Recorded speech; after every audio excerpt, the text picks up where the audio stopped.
একটা জিনিস স্পষ্ট বোঝা দরকার, কোনো ডিপ্লোমা অথবা কারো বিরুদ্ধে আমাদের আন্দোলন নয়।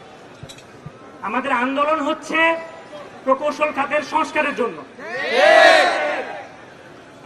আপনারা সবসময় শুনে থাকেন যে দেশের প্রকৌশলীরা সবচেয়ে বেশি দুর্নীতি করে, কিন্তু এই প্রকৌশলীরা কারা?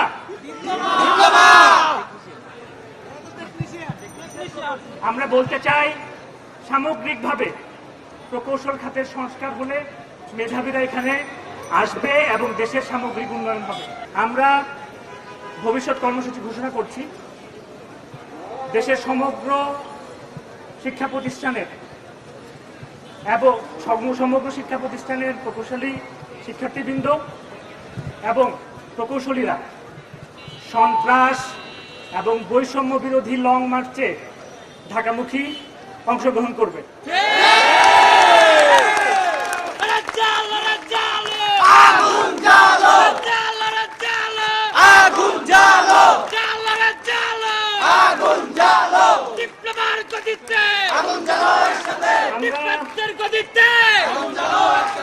আগামীকাল সকাল 10টায় শাহবাগে সন্ত্রাস এবং বৈষম্য রোধে লং মার্চ টু ঢাকা কর্মসূচি ঘোষণা করছি।